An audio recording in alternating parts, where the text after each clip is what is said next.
segala bidang menjadi sangat ketat dan kompleks.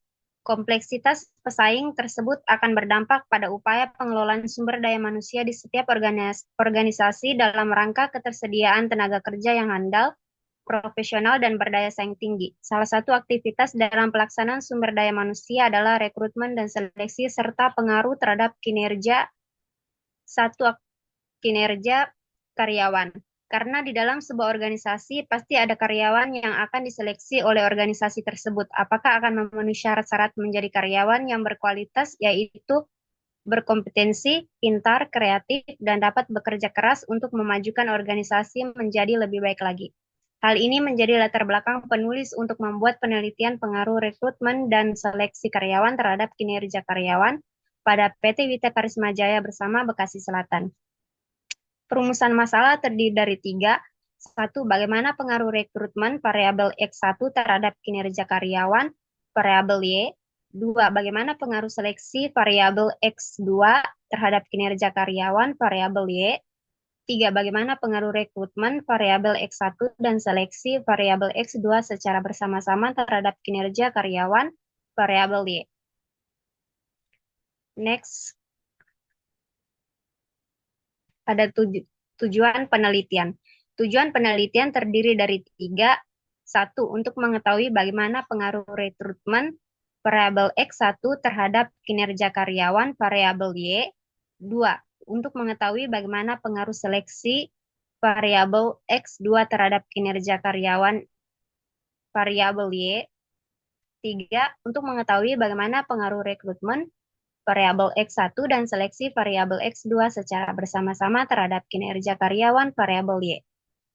Manfaat penelitian terdiri dari tiga juga. Yang pertama, bagi penulis, agar memahami dan menambah ilmu pengetahuan secara wawasan khusus di bidang rekrutmen dan seleksi karyawan.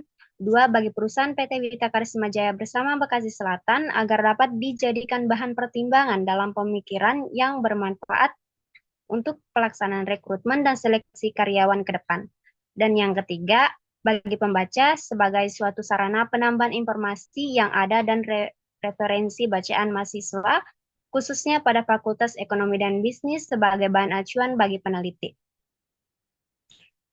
Next, ada ruang lingkup. Penulis hanya membatasi pembahasan yang berhubungan dengan proses pelaksanaan rekrutmen dan seleksi serta kinerja karyawan, dokumen apa saja yang diperlukan dalam proses pelaksanaan rekrutmen dan seleksi, kendala apa saja yang terjadi di dalam pelaksanaan rekrutmen dan seleksi, dan bagaimana cara mengatasi kendala yang terjadi dalam proses pelaksanaan rekrutmen dan seleksi. Pada pembahasan ini juga penulis membahas sebab akibat atau pengaruh dari rekrutmen variabel X1 terhadap kinerja karyawan, pengaruh seleksi variabel X2 terhadap kinerja karyawan, serta pengaruh dari rekrutmen variabel X1 dan seleksi variabel X2 secara bersamaan terhadap kinerja karyawan. Untuk mencari variabel, penulis melakukan penelitian di PT Wita Karisma Jaya bersama Bekasi Selatan yang beralamatkan di Jalan Cikuni Raya nomor 62 RT2 RW 15 Jakamulia Bekasi Selatan, Bekasi, Bekasi City, West Java, Indonesia, Bekasi 17146. Slide selanjutnya. Ada sistematika penulisan yang terdiri dari bab 1, bab 2, dan bab 3, serta bab 4 dan bab 5. Bab 1 yaitu pendahuluan. Pada bab ini, penulis menguraikan tentang gambaran umum penyusunan proposal yang mencakup latar belakang penulisan, menentukan perumusan masalah, tujuan dan manfaat dalam melakukan penelitian, serta sistematika penulisan yang menggambarkan garis besar atau pokok-pokok penulisan secara menyeluruh. Bab 2 ada tinjauan pustaka. Pada bab ini, penulis menjelaskan tentang teori-teori yang berkaitan dengan rekrutmen dan seleksi karyawan dan kinerja karyawan, serta pengertian rekrutmen, seleksi dan kinerja karyawan, proses atau langkah-langkah rekrutmen, metode rekrutmen, tujuan rekrutmen dan seleksi, teknik-teknik rekrutmen, jenis-jenis metode seleksi, syarat-syarat seleksi, dan penempatan. Faktor-faktor yang penting diperhatikan dalam seleksi dan hambatan-hambatan dalam proses rekrutmen dan seleksi karyawan yang sering terjadi, penelitian terdahulu, kerangka konseptual, serta hipotesis penelitian. Pada bab 3, metode penelitian, pada bab ini penulis menguraikan tentang desain penelitian atau jenis penelitian yang digunakan oleh penulis, proposal dan sampel atau menjelaskan tentang objek atau subjek penelitian, teknik pengumpulan data atau metode pengumpulan data yang digunakan oleh penulis, serta yang terakhir adalah teknik analisis data yang digunakan oleh penulis. Slide selanjutnya ada bab 4, hasil dan pembahasan. Pada bagian bab ini, penulis menyajikan hasil dan pembahasan pada penelitian hasil olah data mentah dari yang sudah dikumpulkan. Bab 5, kesimpulan dan saran. Pada bagian bab ini, penulis menuangkan kesimpulan dan saran hasil dari penelitian ini. Slide selanjutnya ada deskriptif konsepsional, pengertian rekrutmen, pengertian seleksi, dan pengertian kinerja karyawan. Menurut Rifai, rekrutmen sebagai suatu rangkaian yang dimulai ketika sebuah perusahaan memerlukan tenaga kerja dan lowongan sampai mendapatkan calon yang diinginkan atau memenuhi kualifikasi sesuai dengan jabatan atau lowongan yang ada dalam Sunarsi Denok 2018. Pengertian seleksi menurut Ike, seleksi merupakan proses dua arah di mana organisasi menawarkan posisi kerja dengan kompensasi yang layak, sedangkan calon pelamar mengevaluasi organisasi dan daya tarik posisi serta imbalan yang ditawarkan oleh organisasi dalam promo 2019. Sedangkan pengertian kinerja karyawan menurut Hasibuan 2018 halaman 94 bahwa kinerja karyawan adalah suatu hasil kerja yang dicapai seseorang dalam melaksanakan tugas-tugas yang dibebankan kepada yang didasarkan atas kecakapan, pengalaman, kesungguhan, serta waktu. Slide selanjutnya dijelaskan oleh Kak Esterlina Tambunan. Oke, terima kasih. Selanjutnya di sini saya akan bacakan terkait dengan proses atau langkah-langkah rekrutmen.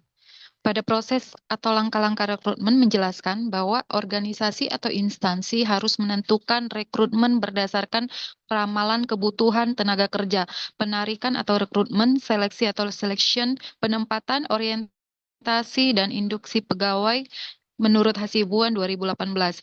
Yang pertama, peramalan kebutuhan sumber daya manusia. Peramalan kebutuhan tenaga kerja ini harus didasarkan kepada informasi faktor internal dan faktor eksternal perusahaan. Faktor internal dan faktor eksternal perusahaan meliputi hal-hal sebagai berikut. 1. Jumlah produksi, 2. Ramalan-ramalan usaha, 3. Perluasan perusahaan, 4. Perkembangan teknologi, 5. Pasaran tenaga kerja, 6. Perencanaan karir karyawan. Selanjutnya,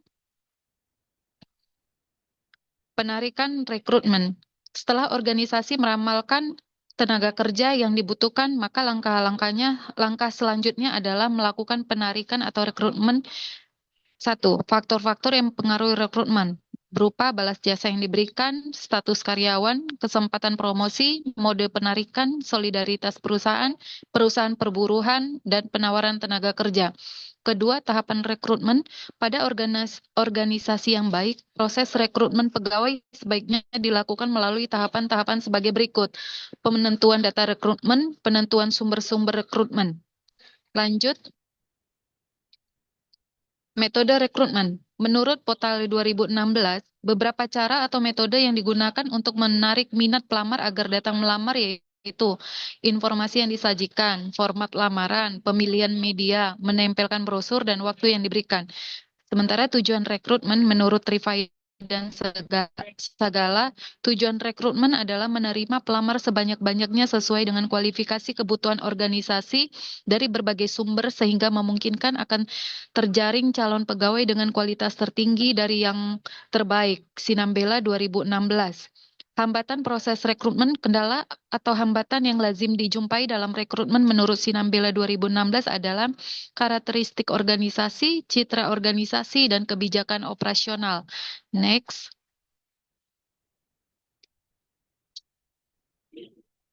Teknik-teknik rekrutmen. Beberapa teknik-teknik umum yang digunakan dalam pelaksanaan rekrutmen Supomo dan Nurhayati 2018 adalah sebagai berikut. 1. Walk-in write-ins, referensi karyawan dan iklan. Tujuan seleksi. Tujuan utama dilakukannya seleksi adalah memperoleh tenaga kerja yang sesuai dengan kualifikasi yang diinginkan. Dalam praktiknya, hampir semua perusahaan yang dilakukan seleksi memiliki tujuan yang sama menurut Siombing dan kawan-kawan tahun 2018. Secara umum, tujuan utama dari proses seleksi karyawan adalah sebagai berikut. Satu, mendapatkan karyawan yang jujur dan memiliki moral yang baik. Dua, mendapatkan karyawan yang mau dan mampu. Tiga, mendapatkan karyawan yang raya memiliki perusahaan. Empat, mendapatkan karyawan yang loyal dan integritas tinggi. Selanjutnya, jenis-jenis metode seleksi. Menurut Kasmir 2018, untuk memperoleh tenaga kerja yang sesuai dengan keinginan perusahaan, maka dapat dilakukan dengan beberapa metode. Kemudian masing-masing metode memiliki tujuan tertentu yang ingin dicapai. Satu, legalitas dokumen. Dua, melakukan wawancara. Tiga, melakukan tes-tes. Empat, memberikan tes terkait tentang pekerjaan. Yang kelima, tes jiwa dan fisik. Syarat-syarat seleksi dan penempatan, ada beberapa persyaratan penting yang harus dipenuhi dalam rangka penggandaan seleksi dan penempatan pegawai. Adapun persyaratannya yang harus dipenuhi menurut Kasmir 2018, faktor-faktor yang penting diperhatikan dalam seleksi. Perusahaan semakin dituntut untuk mencapai semua sasaran yang diinginkan oleh manajemen. Sementara itu, karyawan semakin sering berpindah perusahaan dan karir untuk mendapatkan kandidat karyawan yang ideal dan dapat memenuhi kebutuhan-kebutuhan ekonomi dan pribadinya. Sebagai perusahaan membutuhkan proses seleksi yang efektif agar dapat mengidentifikasi siapa yang mampu dan mau melaksanakan suatu pekerjaan selama jangka waktu tertentu. Tanpa sistem seleksi, tanpa sistem seleksi. Yang terakhir, hambatan pelaksanaan seleksi. Menurut Badria, perencanaan seleksi telah direncanakan dengan seksama dalam implementasinya, tetap saja diperoleh berbagai hambatan. Disebabkan yang diseleksi adalah manusia yang memiliki pikiran dinamika dan harga diri. Zainal dan kawan-kawan 2018, yaitu tolak ukur, penyeleksi, persepsi tentang seleksi, hasil seleksi versus pembiayaan, kejujuran pelamar. Next.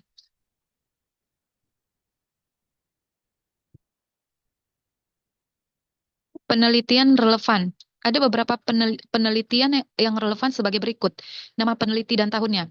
Yang pertama, Tengku Arifanda, AM Syamsul dan Anggraini S 2017, IPB Jurnal Aplikasi Bisnis dan Manajemen Volume 3 nomor 2. Judul jurnal, Pengaruh Rekrutmen dan Seleksi Terhadap Kinerja. Variabel terkaitnya, rekrutmen X1, seleksi X2, kinerja karyawan Y. Hasil penelitian, ketiga variabel dari faktor rekrutmen, seleksi, dan kinerja mempunyai hubungan yang positif. Yang kedua, nama peneliti dan tahun Andi Trisandi, Kairul 2014, Universitas Hasanuddin Makassar. Dengan judul jurnal Pengaruh Proses Rekrutmen dan Seleksi Terhadap Kinerja Karyawan pada PT Bank Pembangunan Daerah Sulawesi Selatan dan Sulawesi Barat. Variabel terkaitnya rekrutmen X1, seleksi X2, kinerja karyawan Y. Hasil penelitiannya, rekrutmen dan seleksi berpengaruh signifikan secara parsial dan simultan terhadap kinerja karyawan. Dengan rekrutmen sebagai variabel yang paling dominan mempengaruhi kinerja karyawan. Untuk selanjutnya akan dilanjutkan oleh teman kami Imelda.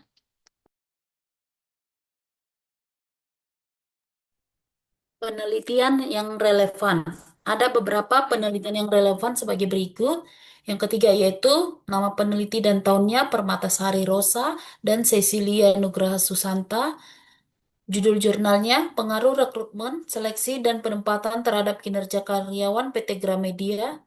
Variabel terkait rekrutmen X1, seleksi X2, penempatan X3, kinerja karyawan di variabel Y. Hasil penelitian. Berdasarkan hasil penelitian dengan mempergunakan tipe penelitian explanatory research, variabel seleksi diartikan baik oleh responden 66,7%, variabel rekrutmen diartikan baik oleh responden sebanyak 66,7%, variabel penempatan diartikan baik oleh responden. Next. Kerangka berpikir berdasarkan teori-teori rekrutmen, seleksi dan kompetensi mempunyai keterkaitan dan dampak positif pada produktivitas karyawan. Maka dengan itu disusunlah model kerangka berpikir sebagai berikut. Di sini kita lihat ada kerangka berpikir yaitu di rekrutmen variabel X1, seleksinya di variabel X2. Dari hasil ini akan didapatkan kinerja karyawan yaitu di variabel Y. Hipotesis penelitian. 1. Terdapat pengaruh yang signifikan antara variabel proses rekrutmen, variabel X1 secara parsial terhadap variabel kinerja karyawan di variabel Y. 2. Terdapat pengaruh yang signifikan antara variabel proses seleksi di variabel X2 secara parsial terhadap variabel kinerja karyawan di variabel Y. 3. Terdapat pengaruh yang signifikan antara variabel proses rekrutmen di variabel X1 dan seleksi variabel X2 secara simultan terhadap kinerja karyawan di variabel Y. Next.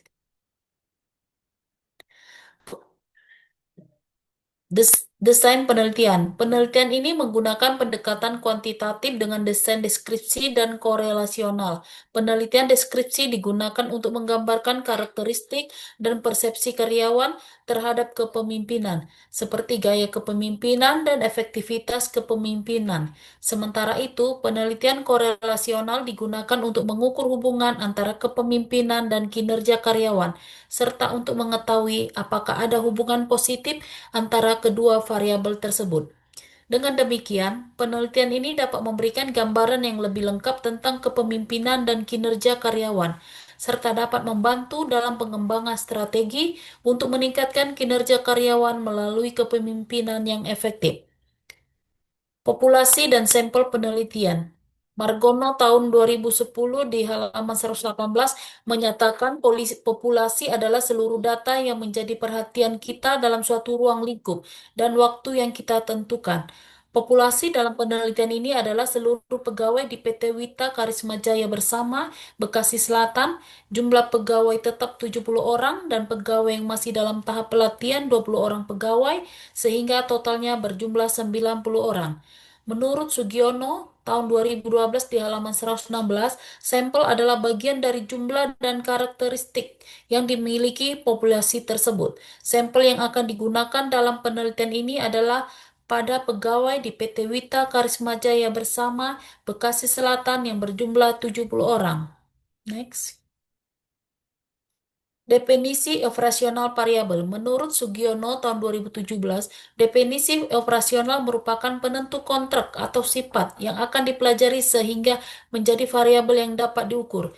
Definisi operasional variabel berguna untuk memahami secara lebih dalam mengenai variabel di dalam sebuah penelitian. Teknik pengumpulan data.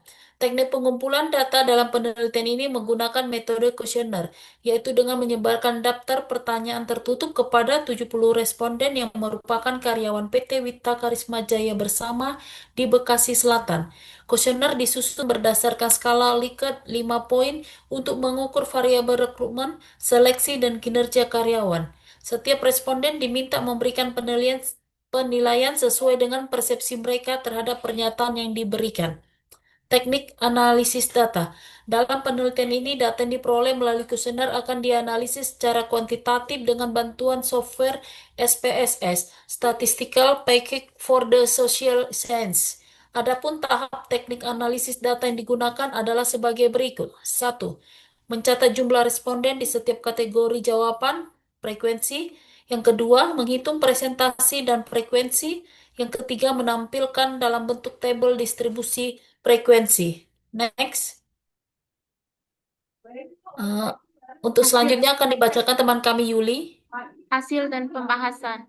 Berikut langkah-langkah awal untuk memasukkan data mentah ke dalam SSPS. 1. Masukkan ke dalam aplikasi SSPS dan cari data mentah yang akan dimasukkan ke dalam aplikasi SSPS. Yang pertama kita ketik data view. Selanjutnya kita ketik file dan dia akan muncul file dokumen. Dan di SSPS statistik itu sebelah sini kita menggantikan data Excel dan dia akan muncul seperti ini di data view. Dan untuk mencari hasilnya kita akan memindahkan data view ini ke data variabel dan dia akan muncul seperti ini. Dan hasilnya akan muncul seperti ini. Tapi sebelum mendapatkan hasilnya data variabel ini, kita akan klik dulu di sini ya. Ada gambarnya di sini itu ada ada data frekuensinya. Dan ketika kita klik di data frekuensi ini, dia akan memunculkan hasil-hasilnya yang seperti ini. Ada ada rekrutmen 1, ada rekrutmen 2, ada rekrutmen 3, ada seleksi 1, ada seleksi 2, ada seleksi 3, ada kinerja 1, ada kinerja 2, dan ada kinerja 3. Dari hasil SSPS di atas, kita mengambil kesimpulan di sini. Kesimpulannya itu, mayoritas responden menilai proses rekrutmen, seleksi, dan kinerja karyawan berada di kategori tinggi, hingga sangat tinggi. Meskipun masih ada beberapa jawaban rendah yang menunjukkan pelaksanaan sudah cukup baik, namun perlu evaluasi untuk meningkatkan konsistensi. Arah hubungan positif dari data deskriptif ini mengindikasikan bahwa rekrutmen dan seleksi yang baik kemungkinan besar berkontribusi pada peningkatan kinerja. Namun, untuk memastikan kekuatan dan signifikan hubungan tersebut, diperlukan uji interversial, seperti korelasi Pearson maupun regresi linear berganda, dilengkapi dengan penguji asumsi klasik dan intervensi nilai B, P value, serta R. Saran untuk meningkatkan efektivitas proses sumber daya manusia, perusahaan sebaliknya memperbaharui metode rekrutmen. Misalnya, memanfaatkan teknologi seperti ATS, video interview, AI, dan menambahkan kompetensi berbasis seleksi, dan memastikan seleksi yang transparan serta adil melalui struktur wawancara berbasis kompetensi, dan panel yang beragam. Lalu menerapkan sistem monitoring kinerja berkala dengan umpan balik kontinu, penilainya 360 derajat, dan KPI SMART untuk mengevaluasi efektivitas seleksi dan mendukung pengembangan karyawan. Selain itu, penelitian berikutnya perlu menggunakan analisis inferensial seperti regresi atau korelasi, memperoleh sampel ke berbagai perusahaan, dan mempertimbangkan variabel tambah seperti motivasi, lingkungan kerja, atau pelatihan agar hasil lebih komprehensif. Sekian dan terima kasih dari presentasi dari kelompok kami.